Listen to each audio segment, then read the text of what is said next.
하나님 말씀 보시겠습니다. 하나님 말씀은 신약성경 요한복음 2장 19절에서 22절입니다. 우리 최정영 집사님이 수고하셔가지고 자막이 뜨고 있거든요. 근데 저기는 뜨고 있는데 얘가 약간 조금 아파요. 그래서 제가 성경을 보더라도 어떻게 해요? 여러분들은 큰 글씨로 눈이 나빠지는 게요. 공부를 잘해서도 그러고 공부를 많이 해서 나빠지기도 하지만요. 가까이 봄으로 인해서 더 나빠진대요. 그래서 될 수 있는 대로 멀리 보되 푸르른 초를 보면 더 좋대요. 초록색을 보면. 그래서 그 시력에서 떨어지지 않는다고 하니까는 될 수 있는 대로 멀리 보시게끔. 그래서 자막을 해드린 거잖아요. 요한복음 2장 19절에서 22절까지 봉독하겠습니다. 예수께서 대답하여 가라사대 너희가 이 성전을 헐라 내가 사흘 동안에 일으키리라. 유대인들이 가로되 이 성전은 46년 동안의 지었거늘 네가 3일 동안에 일으키겠느뇨 하더라. 그러나 예수는 성전된 자기 육체를 가리켜 말씀하시는 것이라. 죽은 자 가운데서 살아나시는 후에야 제자들이 이 말씀하신 것을 기억하고 성경과 및 예수의 하신 말씀을 믿었더라. 아멘. 요한복음 2장 19절에서 22절에 있는 말씀 가지고 예수님이 헐고 세울 성전, 과연 어떤 성전을 헐고요 어떤 성전을 세워야 할지 깨우침 받는 귀한 시간 되시기를 바랍니다. 목사님 모시겠습니다.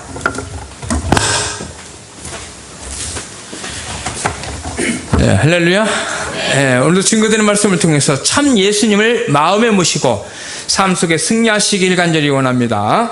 예, 오늘은 봉독을 해드린 말씀을 통하여 요한복음 2장 19절에서 22절에 기록되어 있는 말씀을 통해서 예수님이 헐고, 다 같이 예수님이 헐고 세울 성전이라는 말씀의 제목으로 말씀을 증거하도록 하겠습니다. 헌다. 허는 것은 새로운 것을 영입을 하거나 세우기 위해서 허는 것이죠. 우리 삶 속에서도 불편한데 그냥 사는 사람 없어요.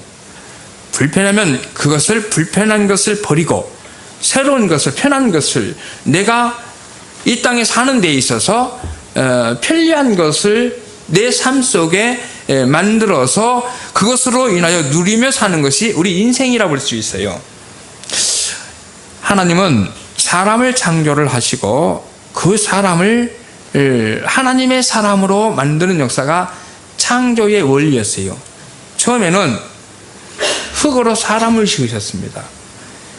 그런데 그 사람을 생기를 불어넣어서 하나님을 영접을 하게 하고 하나님을 알아보게 하는 그러한 역사를 성경은 사람의 코에다가 생기를 불어넣어서 생명이 되었다라고 창세기 2장 7절에 말씀하고 있어요. 그러니까 사람 창조의 역사는 처음부터 하나님을 알아본 자가 아니고 흙이 사람이 되고 사람이 하나님을 알아보는 과정을 걸쳐서 하나님의 사람으로 지음받는 역사가 성경의 창조의 시작이었어요. 그런데 그 내용의 연속이 오늘 본문 말씀이에요. 예? 자세히 들여다보면 사람이 생기를 받아서 하나님의 사람이 된 그 내용의 원리를 바탕에 깔고 오늘 본문의 내용을 접근을 하면 아하, 유대인들이 예수님에게 나타나는 예수님이 역사하는 내용에 반항하는 것이 왜 그러고 제자들은 예수님이 증거하는 내용이 아하 성경에 이런 내용이 있는데 그 역사가 지금 예수님에게 이루어지고 있구나라는 그런 긍정적 반응을 똑같은 말씀을 증거하고 똑같은 일을 하는 것을 한 자리에서 보는데 두 가지 반응이 일어난다는 것을 오늘 본문 속에 자세히 기록이 되어 있어요. 예? 여러분들도 마찬가지입니다. 같은 자리에서 말씀을 들어도 깨우침의 그 분량에 따라서 그 내용을 가지고 가요. 중요한 건 내 방식대로 가져가는 게 중요하지는 않습니다. 그 내용의 원리에 하나님이 원하는 모습이 뭔가를 깨달아 하나님이 원하는 것을 가져가서 하나님의 사람으로 우리가 항상 지어져 가는, 예? 하나님의 사람으로 훈련이 되는 그런 역사가 오늘도 여러분에게 이루어지기를 소망합니다. 예? 그래서 헌다. 헌다는 것은 뭔가 잘못되는 것이 있다는 거예요. 세운다. 뭔가 우리가 새로운 것을 가져야 할 게 있다는 거예요. 우리가 가져야 될 것은 하나님의 나라예요. 하나님은 이 땅을, 하나님의 나라를 만들기를 원하고 있어요. 그런데 하나님의 나라가 이루어지기 전에는 하나님이 원하는 모습이 아닌, 원치 아니하는 모습을 가지고 그것이 전부인 양 사람은 살아가도록 되어 있어요. 그래서 하나님은 때를 따라 역사하기 때문에 하나님의 나라가 이 땅에 이루어지기 전에 시대에 따라 조금씩 분량을 조금씩 넓혀나가면서 하나님이 우리를 성장시켜 나가는 역사가 오늘 본문에 너무나도 상세하게 기록이 되어 있는데 그것을 하나씩 둘씩 짚어가면서 오늘 증거하도록 하겠습니다. 6월절이 이르렀어요. 그래서 예수님이 당시에 6월절이라고 하는 절기가 있었습니다. 6월절은 하나님의 백성들이 거슬러 올라가면 이스라엘 백성들이 애굽에서 종살이 하다가 해방이 되어서 해방이 된 날을 기쁨의 날로 지키는 절기가 6월절이에요. 이 역사가 예수님 때에도 어김없이 지켜지고 있었어요. 그 6월절을 지키려면 하나님의 성전이 있는 예루살렘에 가서 예배를 드리도록 되어 있었어요. 그래서 예수님이 예루살렘에 들어가는 장면이 오늘 본문입니다. 그래서 예루살렘에 들어갔는데 어떤 일이 일어났느냐? 절기를 지키려다 보면은 그 당시에 비둘기라든가 짐승을 잡아가지고 와서 드리는 그런 풍습이 있었어요. 그러다 보니까 절기를 지키려고 하다 보니까 사람들이 비둘기를 이제 사가지고 하다 보니까 어떤 일이 벌어졌느냐? 예? 그 성전 안까지 비둘기를 파는 일이 성전 안까지 상인들이 들어온 거예요. 그리고 돈 바꿔주는 일이 성전에서도 일어난 거예요. 그러니까 예수님이 너무너무나 의분에 찬, 예? 어떻게 보면 성질 부린 것 같지만 그 성질이 아니고요. 잘못된 것을 바로 잡는 그런 개념에서 이제 어떤 일이 벌어지느냐? 상을 막 뒤집어 엎는 일이 일어나요. 그러니까 하나님의 아들이 어떻게 저렇게 성질을 부릴 수 있느냐라고 받아들일 수도 있지만 오늘 내용이 자세히 들여다보면 그런 개념이 아니에요. 유대인들은 예수님이 하는 그 행동이 이해가 안 갔어요. 그런데 제자들은 예수님이 하는 행동이 왜 그런지 성경의 내용을 기억에 떠올리는 장면이 오늘 본문 앞에 나와요. 13절부터 한번 읽어가면서 증거해 볼게요. 유대인의 6월절은 다른 말로 하면 가월절이라고 돼요. 유대인의 6월절이 가까운지라 예수께서 예루살렘으로 올라가셨더니 그 예루살렘에 성전이 있었던 거예요. 성전 안에서 소와 양과 비둘기 파는 사람들과 돈 바꾸는 사람들, 돈 바꾼다는 것은 환전해 주는 사람들을 얘기하는 거죠. 그래서 돈 바꾸는 사람들의 앉은 것을 보시고 노끈으로 채찍을 만드사 양이나 소를 다 성전에서 내어 쫓아냈어요. 쫓으시고 돈 바꾸는 사람들의 돈을 쏟으시며 상을 엎어버립니다. 그러니까 그걸 육신적인 시선에서 보면 이해가 안 가죠. 그런데 똑같은 장면인데도 제자들은 그걸 어떻게 해석했냐 볼까요?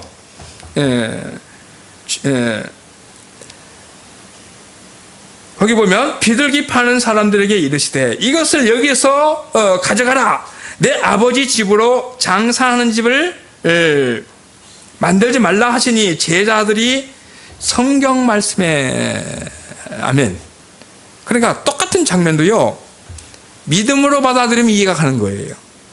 그리고 그 하는 일, 그 행동이 예수님이 자기의 어떠한 성질을 못 이겨서 일어난 일이 아니고요.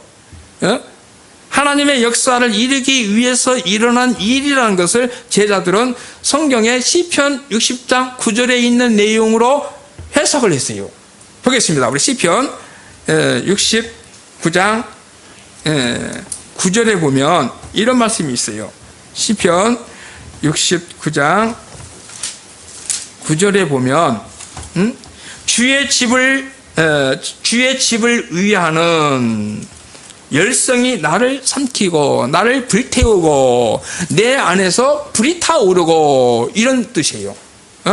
주의 집을 위하는 열성이 나를 삼키고 주를 회방하는, 주를 모욕하는 이 말이죠.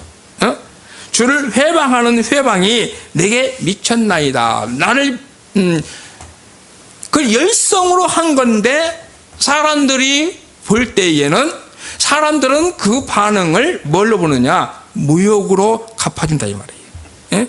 그래서 모욕으로 내가 떨어졌나이다. 다윗이 말을 했지만 이 다윗에게 이루어진 게 아니에요. 예수님이 비둘기 파는 모습을 보면서 장사꾼으로 장사토로 바뀐 성전의 모습을 보면서 그 열성이 주의 성전을 사모하는, 주의 성전을 사랑하는 그 열성이 마음속에서 불타오른 거예요. 불타올라서 그걸 뒤집어 엎어서 잘못된 것을 바로잡기 위해서 한 행동인데 유대인들이 볼 때는 어떻게 저런 일이 있느냐라고 예수님을 모욕했다는 거예요. 그러니까 오늘 본문에는 모욕했다는 말이 없는데, 회방했다는 말이 없는데 시편 69장 9절에 보니까 나오잖아요. 그래서 성경은 근원적인 뿌리를 찾아서 성경을 해석을 해야 그 말의 의미를 우리가 정확하게 이해하고 그 성경대로 우리는 신앙을 하고 하나님 나라에 들어가게 될 줄로 믿습니다. 그래서 오늘 본문으로 다시 돌아와요. 그래서 유대인들은 이해가 안 갔지만 제자들은 시편 69장 9절을 기억을 한 거예요.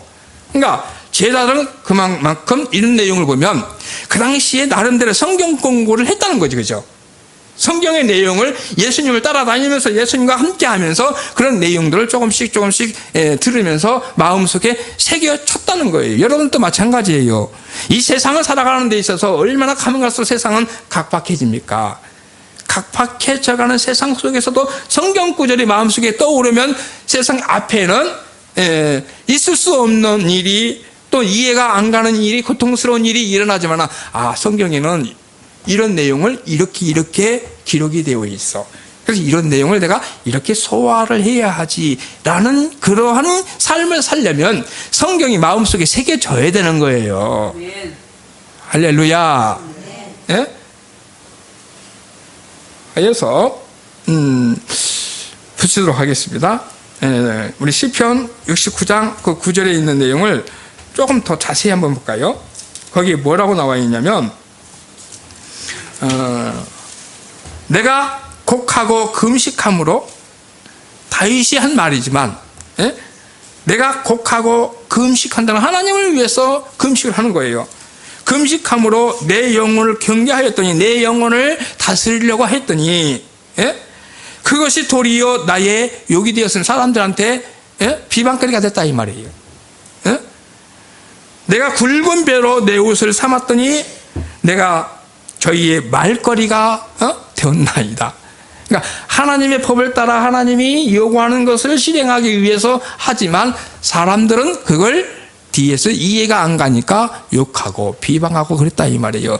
그런 것을 기억을 하면서 예수님에게 이루어질 일을 오늘 본문의 내용을 읽어가면서 증거해 보죠. 그러면 예수님도 지금 성전에 들어와서 그 돈 바꾸는 사람들의 상을 뒤집어 엎음으로 인해서 나타나는 그 반항에 대해서 그들이 나타나는 대적하는 부분, 역효과가 어떻게 일어나는가. 그런데 그것을 예수님은 몰랐을까요? 알았겠지요. 우리도 마찬가지입니다. 하나님의 뜻대로 살다 보면, 뜻대로 살려다 보면 우리에게 이런저런 일이 반격으로 또는 핍박으로 일어나는 일이 있음을 여러분들은 이 말씀을 기억하면서 잘 감수하기를 원합니다. 보시죠. 예. 18절입니다. 이제 삼키리라 한 것을 기억하더라. 시편 66장 9절의 내용을 기억을 한 거예요. 18절에 이에 유대인들이 대답하여, 이제 예수님의 제자들의 반응은 성경을 기억을 하고 긍정적으로 받아들이지만 유대인들은 안 그래요. 보이는 대로 판단합니다. 이에 유대인들이 대답하여 예수께 말하기를 네가 이런 일을 행하니 무슨 표적을 우리에게 보이겠느냐? 왜 도대체 이런 행동을 하느냐 이 말이에요. 이해가 안 간다 이 말이에요. 예수께서 이제 대답을 하십니다. 보세요. 예수님이 대답을 했으면요, 그 대답은 이루어져야 돼요, 안 이루어져야 돼요? 이루어져야 돼요. 처음에는 예수님이 앞에 비둘기 파는 일을 할 때 그들이 예수님의 행동을 이해를 못했죠. 근데 여기에 왜 네가 이 행동을 하느냐라고 하니까 예수님이 뭐라고 말씀하시느냐? 네가 무슨 표적을 우리에게 보여주려고 이런 행동을 하느냐라고 하니까 예수님이 답을 하는데 뭐라고 하느냐? 보시죠. 예수께서 대답하여 가라사대 너희가 이 성전을 다 같이 너희가 이 성전을 헐라. 어허. 지금 유월절을 지키기 위하여 사람들이 가득 메워졌고 거기에 다 들어와 있는데 그 성전은 참고로 유대인들이 전통이 있는 교회예요. 46년을 역사가 있는 교회예요. 그러니까 46년을 거쳐서 지은 성전을 빗대어 예수님이 뭐라고 하느냐? 이 성전 헐어버리래요. 그런데 여러분, 거기서 말하는 성전은 건물로 지은 성전도 물론 해당이 되겠지만 그들의 잘못된 신앙관을 지금 예수님은 질책하고 있는 거예요. 신앙이 바로 잡혔다면 성전에 들어와서 비둘기 파는 행동은 안 했을 거다 이 말이죠. 그러니까 신앙이 잘못됐기 때문에 잘못된 신앙관을 지금 꾸짖는 것이지 성전을 헐라는 이야기는 당연히 아니었겠지요. 여기서 한번 생각을 해보자고요. 우리도 오늘 이 자리에 오기까지 우리의 모습이 분명히 있을 겁니다. 잘못된 부분은 오늘 이 말씀 앞에 내 자신의 모습을 헐어내기를 원합니다. 헐어졌을 때에 어떤 일이 벌어지느냐? 예수님이 세우고자 하는 성전이 여러분들 마음속에 자리를 잡게 될 것입니다. 보시죠. 예, 계속. 예수께서 대답하여 가라사대 너희가 이 성전을 헐라. 내가 사흘 동안에 일으키리라. 생각해 보십시오. 46년을 걸쳐서 지은 성전을 헐고 다시 짓는데 3일밖에 안 걸린다. 이거 있을 수 없는 일이에요. 그럼 이 이야기는 육신적인 개념의 성전을 헐고 육신적인 3일 만에 성전을 세우겠다. 그런 의미는 당연히 아니었을 겁니다. 어떤 영적인 상황을 지금 말하고 있는 부분이다라고 우리는 그 내용을 그렇게 접근을 해야 오늘 내용을 이해할 수 있어요. 깨닫기를 원합니다. 그러니까 유대인들이 가만히 있으니까 막 반발하지. 유대인들이 가로되 이 성전은 46년 동안의 지역권을 네가 3일 동안에 일으키겠노냐 하더라. 그러니까 예수님이 그러나 예수는 다 같이 예수는 성전된 자기 육체를 가리켜 말씀하신 것이라. 잠깐요. 그럼 예수님은 이 땅에 왜 오셨느냐 하면요, 하나님의 성전을 세우러 온 거예요. 그런데 이미 유월절을 지키러 예루살렘에 올라갔을 때는 이미 성전이 있었죠. 그런데 그 성전을 두고 진짜 성전을 이야기하고 있는데 이런 장면들이, 이런 비슷한 장면들이 성경은 참 많이 나와요. 우물가에 가서 진짜 물을 이야기하죠. 야곱의 우물가에 가서 수가성 여인하고 대화하면서 물을 달라고 하니까 안 줘요. 그러니까 예수님 뭐라고 말씀하십니까? 내가 주는 물을 먹는 자는 영원히 목마르지 아니하리라. 이미 어디에 와서 그런 말을 했어요? 우물에 와서. 그러니까 우물에 가서 영적인 우물을 예수님은 그들에게 선물로 주기 위해서 갔던 것처럼 오늘 육신의 건물이 있는 성전에 가서 영적인 성전은 성경에 뭘 이야기하고 있느냐? 이 성전이 완성이 되는 것은 사실상 하나님 나라예요. 예수님은 하나님 나라를 이 땅에 이루러 오신 줄로 믿습니다. 베드로에게 예수님이 너는 나를 누구라고 하느냐? 라고 물어보니까 베드로가 깨달은 내용으로 대답을 하죠. 주는 그리스도시요 살아계신 하나님의 아들입니다라고 하니까 네 위에 내 교회를 세운다고 하잖아요. 그럼 예수님이 진짜 교회를 세우는 거예요? 신앙의 모습을 세우는 거예요? 신앙의 모습. 거기서 내 교회는 정확하게 말하면 하나님의 나라를 예언한 겁니다. 그런데 그 천국 열쇠를 또 준다고 베드로에게 약속을 해요. 내가 천국 열쇠를 네게 주리니 네가 땅에서 풀면 하늘에서도 풀린다. 여러분, 천국 열쇠 하면요, 하늘에서 우리는 있는 걸로 생각하는데 열쇠가 어디에 있다고요? 땅에서 뭐 하면? 풀면.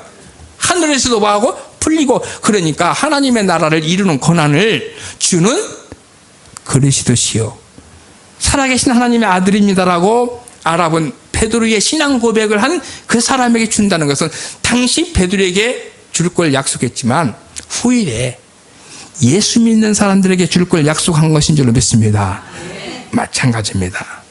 오늘 내용도 그 이면에 담겨져 있는 속뜻이 있어요. 그러니까 표면상으로는 성전을 헐라고 했지만 그 성전을 헐라고 한 게 아니고 예수님이 오시기 전에 가지고 있던 신앙관을 예수 앞에 다 내려놓고 예수님이 하시는 일에 예수의 증가하는 복음을 받아들이라는 것을 이렇게 성경은 이면적으로 이야기했는데 그 이야기를 당시에 알아듣는 사람은 많지 않았을 겁니다. 오늘은 알아들을 수 있는 줄로 믿습니다. 왜 알아들을 수 있느냐? 그 다음 말씀 때문입니다. 보시죠. 21절.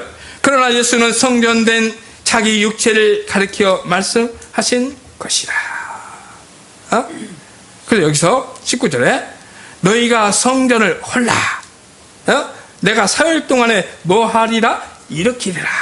그러면 여기서 성전은 46년을 걸쳐 내려온 전통의 그 신앙이 예수님으로부터 시작된 신앙이 아니고 율법의 신앙으로 그 이전에 유대인으로 인하여 전해졌던 신앙관이 이제 멈추고 예수로부터 다시 시작을 해야 하기 때문에 그 유대인들로 46년을 걸쳐서 전해져 내려온 신앙관은 헐어야 된다 이 말인 줄로 믿습니다. 그래서 잘못된 신앙은 예수 앞에서 헐어야 합니다. 할렐루야. 오늘 이 시간도 마찬가지예요. 나름대로 우리 마음대로 우리 생각대로 우리 방식대로 형성된 신앙관은 무너져야 됩니다. 그래서 예수님이 세울 성전은 어떤 성전이 있느냐 그걸 소개하겠습니다. 보시죠.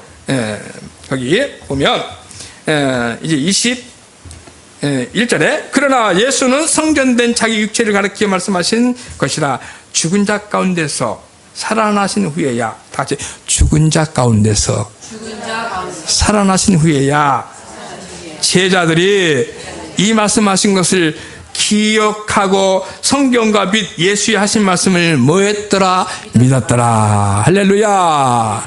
예수님이 부활함으로 하나님의 성전이 세워질 것을 예수님은 말씀하신 줄로 믿습니다. 그걸 누가 그 당시에 유대인의 신앙으로 젖은 사람들이 그 내용을 어찌 알아들을 수 있었겠냐고요.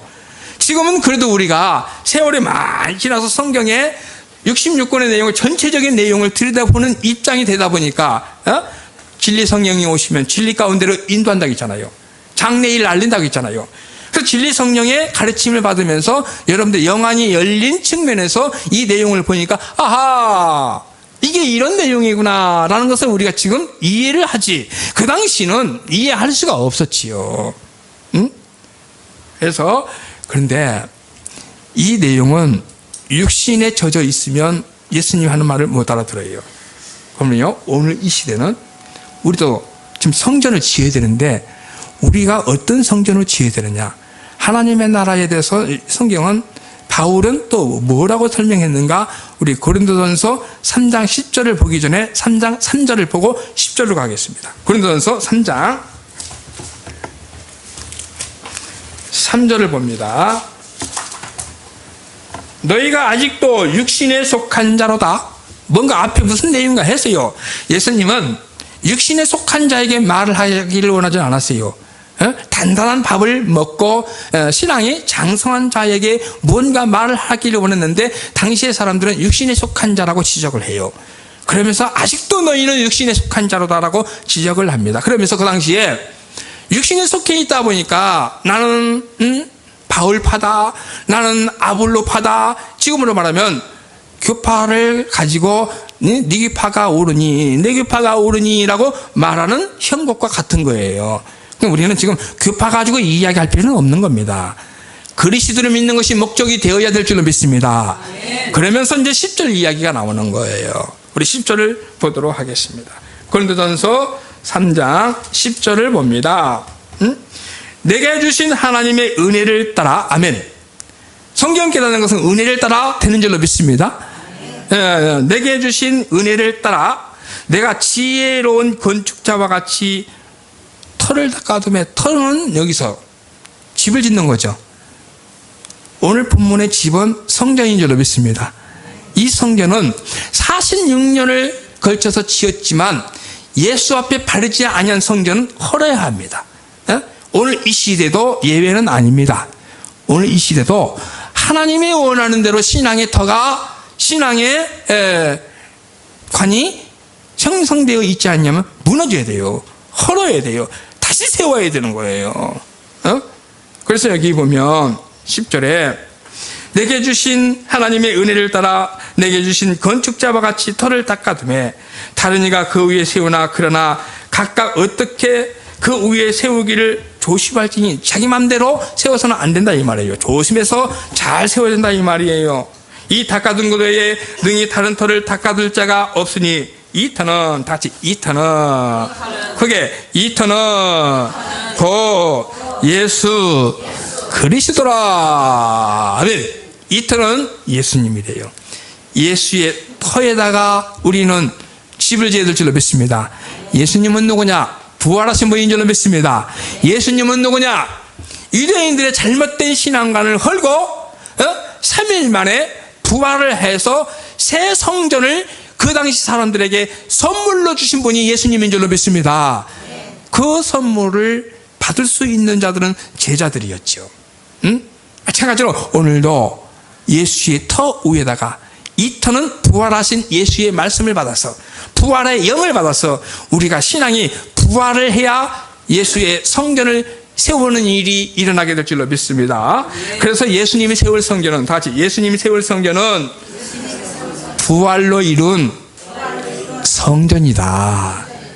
그래서 이 부활로 이룬 성전은 금으로, 은으로, 동으로, 나무로 지은 성전이 있는데, 나무로 지은 성전은 공력을 태울 때 타서 없어진다라고 고린도전서 3장 10절 이후에 나와요. 여러분은 금으로 지은 성전이 되기를 원합니다. 불타지 않는 신앙이 되기를 원합니다. 그래서 예수님이 지은 성전은 어떤 성전이냐? 예수님 지을 성전은 부활하신 그 예수님의 터 위에다가 신앙의 집을 짓는데, 그 집은 어떤 집이냐? 예수님이 부활했죠? 다시 또 부활의 역사가 있어요. 재림할 때 죽은 자들이 다 뭐 한대요? 부활을 한대요. 그런데 그 정도 부활이 아니고 성경에는 첫째 부활이 있어요. 이 첫째 부활에 참여하는 자들은 누구냐? 46년 동안 지은 성전을 헐어버리고 부활하신 예수님의 터 위에다가 신앙의 집을 지은 그 사람이 첫째 부활에 들어가는데, 그 첫째 부활은 어떤 성전인가 볼까요? 우리 계시록 20장, 그 주부에는 안 나와 있어요. 계시록 20장 우리 6절로 보도록 하겠습니다. 계시록 20장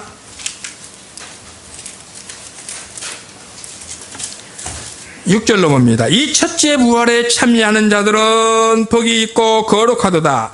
둘째 사망이 그들을 다스리는 권세가 없고 도리어 하나님과 그리스도의 제사장이 되어 7년 동안 그리스도로 더불어 왕노릇하리라. 6절을 다시 읽어볼게요. 여기 이 첫째 첫째 부활에, 다시 이 첫째 부활에 참여하는 자들은, 그러니까 무슨 얘기냐, 예수님이 유대인들에게 성전을 하려고 하고서 내가 3일 만에 성전을 뭐 하리라? 세우리라 한 건 당시는 부활이었고, 그 부활의 완성은 뭐냐? 첫째 부활인 줄로 믿습니다. 그 부활의 완성이, 예수님 부활한 것은 당시에 예수님이 제자들에게 보여준 부활의 모습이었지만, 실제 그 부활의 완성은 계시록 20장에 예수님이 재림하셔가지고 우리에게 안겨주는 부활의 새 아침이 있으니 7년 동안 오왕노타는 부활의 세계인 줄로 믿습니다. 그 부활의 세계에 우리를 안내하려고 예수님이 46년 동안 지은 성전을 헐어버리고 내가 사흘 동안에 세우리라 약속을 한 그 성전이 완성할 때에는 첫째 부활의 7년 동안 왕노타는 세계로 우리를 안내할 것이니, 그 축복이 저와 여러분에게 선물로 나타나기를 주님의 이름으로 축원합니다. 말씀 마치도록 하겠습니다.